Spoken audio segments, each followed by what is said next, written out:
जय रघुवीर समर्थ. समर्थ म्हणतात की आयुष्य जगत असताना बरेच असे प्रसंग येतात, बरेच असे संकट येतात, बरेच असे वादळ येतात की जे आपल्याला करायचं नसतं ते समोरची व्यक्ती आपल्याला करायला सांगते, किंवा घरातल्या व्यक्तींचे विचार वेगळे असतात, आपले विचार वेगळे असतात. आपल्याला वेगळंच काहीतरी करायचं असतं आणि घरातले आपल्यावर तेच कर, हात तू कोर्स कर, किंवा हे शिक्षण घे, किंवा हेच तुला पद मिळालं पाहिजे असं आपल्यावर लादलं जातं. मग त्यावेळेस समर्थ म्हणतात की आपण चातुर्य लढवलं पाहिजे, चातुर्य वापरलं पाहिजे असं समर्थ आपल्याला ते सांगतात. आणि चातुर्य वापरल्यामुळे समोरच्या व्यक्तीलाही दुःख होत नाही आणि आपल्यालाही जे आपल्याला हवं आहे ते करता येतं असं समर्थ आपल्याला ते सांगतात. आणि म्हणून समर्थ सांगतात की जीवन जगत असताना चातुर्य वापरणे ही फार गरजेचं आहे असं समर्थ आपल्याला ते सांगतात. कारण या चातुर्यामुळे आपल्याला सामर्थ्य मिळतं, शक्ती मिळते आणि आपल्याला जे हवं आहे ते आपल्याला करता येतं असं समर्थ आपल्याला ते सांगतात. आणि ते समजावून सांगण्यासाठी समर्थ आपल्याला एक बोध सांगतात. समर्थ म्हणतात की एक व्यापारी होता आणि व्यापारी निमित्त तो परदेशात गेला होता. परदेशात गेल्यामुळे त्याने जे काही त्याचं काम होतं ते परदेशातलं त्यानं उरकून घेतलं आणि येत असताना मग त्याला एक पोपट दिसला आणि मग ते व्यापाराला तो परदेशातला पोपट खूप आवडला आणि त्या व्यापाराने तो पोपट पिंजऱ्यातून घेऊन आपल्या घरी आला. मग त्या पोपटाला फार वाईट वाटत होतं. तो आपलं जीवन आनंदाने जगत होता, आपल्या मित्रमैत्रिणी सोबत जगत होता, आपल्या नातेवाईकांसोबत जगत होता. इकडच्या झाडावर तिकडच्या झाडावर तो फिरत होता, हवं ते खात होता, आवडीचे फळं खात होता, गाणी गात होता आणि त्यांचं असं सुंदर असं त्यांचं नातं निर्माण झालं होतं निसर्गाशी, त्यांच्या मित्रमैत्रिणीशी. त्यामुळे त्या पोपटाला त्या पिंजऱ्यातून त्या व्यापाराने घेऊन आल्यामुळे त्याला फार वाईट वाटत होतं आणि तो व्यापारी त्या पोपटाला घेऊन आपल्या घरी आला, म्हणजे भारतात आला. भारतात आल्यानंतर त्या पोपटाला फार वाईट वाटत होतं, तो रडत होता. पण काय करायचं, नाईलाज आहे, आता हेतून सुटका तर कशी होणार, हा तो पोपट विचार करत करत खंगत होता आणि त्याची तब्येत ही खालावली होती. काय करावे त्याला सुचतच नव्हतं, कारण कोण त्याला काय करावं काय करू नको हे सांगणारं त्याला कोणच नव्हतं आणि त्याला कुठला निर्णय घ्यावा हे त्याला समजतच नव्हतं. आणि मग मात्र त्या व्यापाराने एक मोठा पिंजरा आणला आणि त्या पिंजऱ्यामध्ये त्या पोपटाला ठेवलं. रोज त्याला फळं घालत होता, पाणी ठेवत होता. तरीही तो पोपट नाराजच होता, निराशच होता, नेहमी डोळ्यात अश्रू काढत होता. त्या मालकाला वाटलं की या पोपटाला बरं वाटत आहे आणि तो पोपट आणि मालक नेहमी पोपटाशी बोलत होता, पण पोपट मात्र काहीच बोलत नव्हता.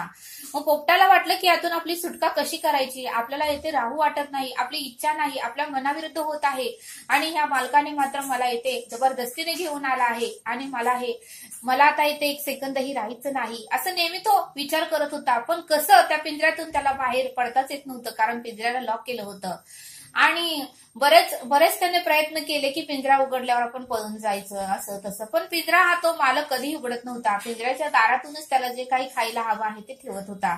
त्यामुळे तो ह्या जीवनाला वैतागून गेला होता. करायचं तरी काय हा तो प्रश्न पडत होता आणि नेहमी रडत होता.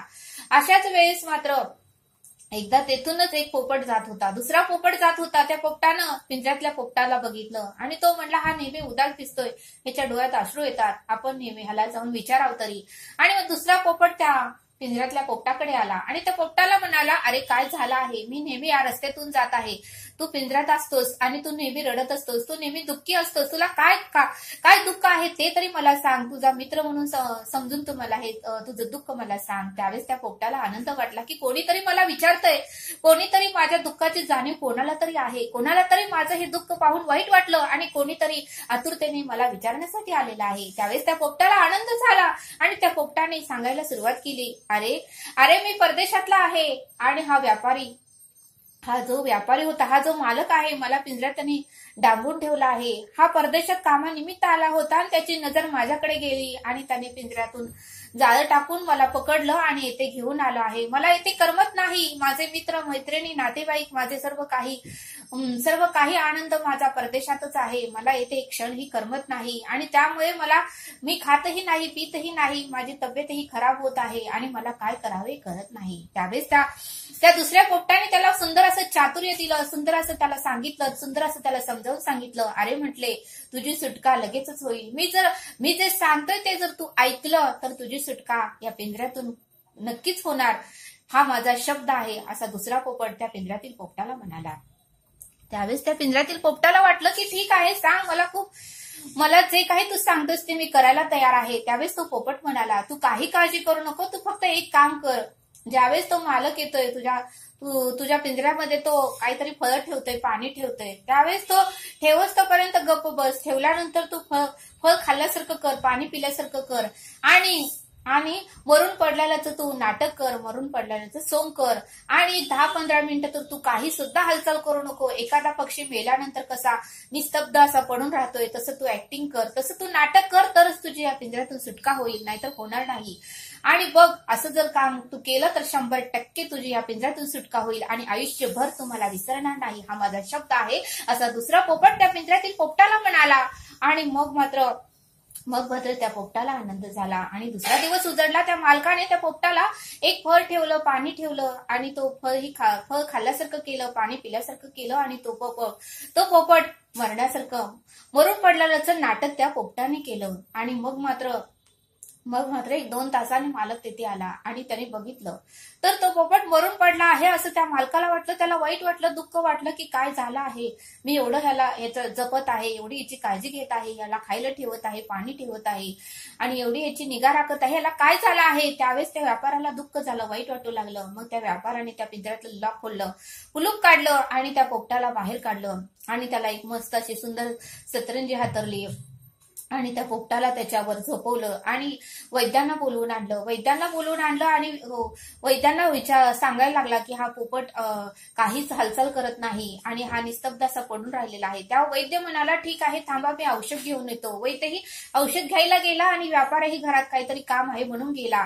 आणि मग मात्र त्या पोपटाने एक डोळा असा हळूच उघडला आणि सगळं काही परिस्थिती आजूबाजूची बघितली की कोण कोठे गेला आहे. वैद्य हा औषध आणायला गेला आहे तर व्यापारी हा घरात गेलेला आहे. त्यावेळेस पोपटाने ठरवलं की हीच अनमोल संधी आहे, ही संधी जर गमावली तर आयुष्यभर आणि मरतेपर्यंत मला या पिंजऱ्यातच राहावं लागेल.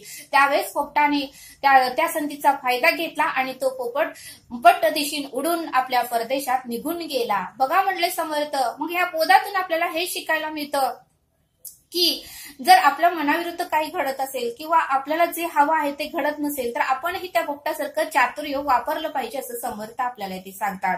मग ज्यावेळेस तो पोपट परदेशात जाणार होता त्यावेळेस त्याने अगोदर मनात विचार आणला की आपण आपल्या मित्राशी भेटावं. त्याने एवढा उत्तमाचा सल्ला दिला आहे, आपण त्याला आभार तर मानावे. आणि मग मात्र तो पिंजऱ्यातील पोपट जो होता त्याने आपल्या मित्राला भेटायचं ठरवलं आणि मग तो आपल्या मित्राकडे गेला आणि आपल्या मित्राला धन्यवाद सांगितलं की खरंच तू धन्यवाद, तुझे खूप खूप आभार, तुझ्या सर्व काही इच्छा ईश्वर परमेश्वर पूर्ण करेल, कारण तू मला अनमोल सल्ला दिला, उत्तमाचा सल्ला दिला, त्यामुळे या पिंजऱ्यातून माझी सुटका झालेली आहे. खरंच तू उत्तमाचा मार्ग मला दाखवला, खरंच तुझ्या या रूपामध्ये मला परमेश्वरच भेटला आहे, असं त्याला धन्यवाद मानून तो पोपट आपल्या गावाकडे आपल्या परदेशात निघून गेला. बघा म्हणले समर्थ, म्हणजे चातुर्य वापरलं तरच आपल्याला सुख समाधान आणि शांती मिळते, असं समर्थ आपल्याला ते सांगतात. आणि म्हणून समर्थ म्हणतात की समोरच्या व्यक्तीलाही वाईट वाटू नये आणि आपलंही कार्य उत्तमच व्हावं, यासाठी आपल्या जीवनामध्ये आपल्या अनेक प्रसंग येतात, संकट येतात, वेदना येतात, वादळ येतात, त्यावेळेसही आपल्याला असं पोपटासारखं चातुर्य हे वापरता आलं पाहिजे, असं समर्थांनी आपल्याला या बोधातून समजावून सांगितलं. तरी आता आपण येथेच थांबू. धन्यवाद. जय सद्गुरू.